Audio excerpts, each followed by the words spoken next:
Hey snowboard addiction, Tavis here. Today I'm going to walk you through 5 life-changing carving tips, starting off with a different way to apply your pressure with your heel side and toe side carve. The first trick I'm going to show you is a different way to apply edge pressure to your heel and toe side carves. This is really going to help you get cleaner edges. I see a lot of people going and losing their edge control on their toe side and heel side carves, not properly getting the edge in before initiating the spin. So even though their upper body and legs are in line and we're doing the proper motions to get a good carve, they're missing the fundamental step of getting that edge engaged that lets you really carve up the mountain. There's a super simple but easy to miss reason behind this, and it's not initiating your edge before starting the carve. If you want a deep, powerful carve, you need the edge in place before using it. So watch this. I'm going to be going down the slope. I'm going to dig in my toe edge and then drive forward. We'll get past these people. Dig in my heel edge and then heel carve. Toe edge, then toe carve. Oh, heel edge, and then I drive through the heels. Oh. Now let me show you how different that is if you don't set the carve initially. I want to go over here. My back end's sputtering out. I want to go over here. It just does not work as good, but if you go and get on that edge, and then you can just drive, edge, drive. On that edge, look at, you should be able to stand on the edge and drive it through. What you want to do to practice this is practicing getting on your edge while just going down the hill. So as I'm going down the hill there, I practice loading my front edge with my toes. Oh, it's a bit busy here, so we're going to get past this section.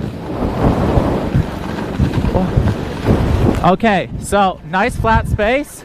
I get on my toes, my toe pressure is set.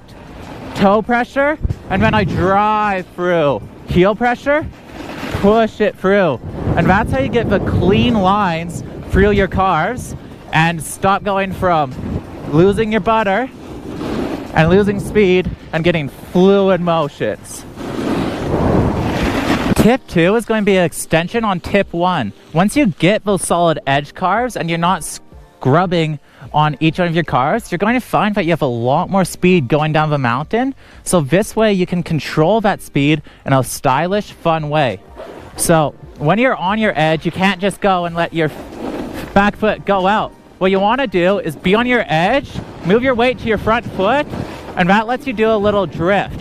So I put my weight on my front foot and I drift it out.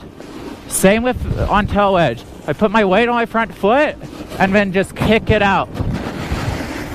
It's the same as doing a speed check, but you're starting from an edge position. So normally if you're doing a speed check, you're flat and you're going this way, or you're flat and you're going this way. But when you initiate that edge turn, you can't do that quite as well. So you need to edge and then you need to kick it out. How you do that is by putting a little bit of weight on your front foot. That lets you go and lift the weight off your back foot and let it slide out, sort of like a drift.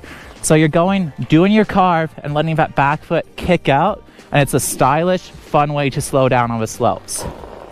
Carving trick 3 is called the flutter relief technique. I use this technique for trees, moguls, icy slopes, anything.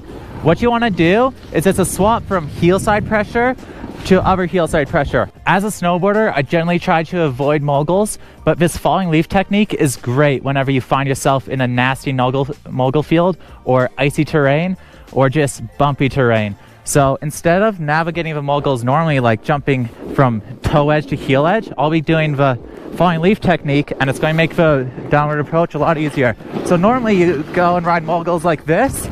It's super energy intensive and doesn't feel too good. But if I use a falling leaf technique, I can go and weave through the moguls, no problem. It's not as fast, but it saves so much energy on the legs and lets you choose the best line. It's still moguls on a snowboard, but for sure, my favorite way to navigate any mogul field. Another awesome use case for this technique is through narrow tree paths like this. So instead of going super intense, trying to navigate like this, I go for my heel side edge, switching to my other heel side edge, and this lets me navigate down the trees super easily and super smoothly. Notice how I can just go and take the most easygoing path the whole way down. It's just saves the legs, and it's a lot more fun and easy to navigate hard, steep terrain.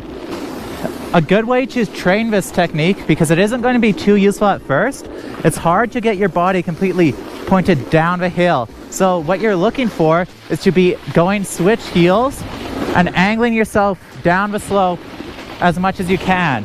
The best way to start this is to go from your side slip position and just practicing angling yourself down the slope in a way that lets you build speed. So I'm just in my board slide position, and when I dip a little bit down this way, board slide position, dip a little bit down this way. And as you get better, you'll be able to add more heels and more speed and start really cruising it together. So then I go board slide to heels, board slide to heels. I just pivot around.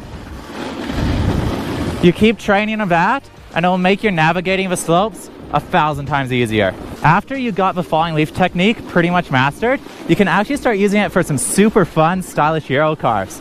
Watch this. I'm gonna go use the same technique, but I'm going to grab my toe edge, swap it over, and then I can pop it back. Euro carve. So watch what I did there. I went into the same technique, but I grabbed my toe edge, flip to my heel edge, and you can flip it back. Continue the Euro carve. One more time. And that's just super fun, unique, stylish carve to do on the mountain. Alright, for tip number 4, this one's going to be more park orientated. If anyone wants to do any spins, frontside or backside off jumps, I'd highly recommend implementing this technique into your daily riding routine. What I do when I'm training is I actually visualize my setup carve for the jumps on the slopes while going downhill. This way you can eliminate the risk and the pain that's caused by learning how to get your perfect setup carves straight to a jump. And train it super efficiently going down a slope. What you want is a super nice cat track like this. And what I'm going to do is I'm going to pick a spot in the snow, and that's my takeoff. So the end of this bump, that's my takeoff. I'm going to do a front side rotation. So heel side, toes, snap. And I try aim the timing for the end of the takeoff. We're going to do another backside one here. I'm going to use that fence pull. So I'm going my heel side carve, toe side, patient, snap. Heel side, toe, snap. By practicing this timing, as you continue to go down the hill, when you actually go to bring it to a jump, it'll be way easier and make way more sense, because one of the biggest issues when learning spins is the setup approach and the timing. If you can get your timing dialed before you hit the jump, you're going to absolutely lace the jump when you actually go to perform your tricks. I'll demonstrate a little bit how I do it on front side as well. So I'm just going to do the same thing.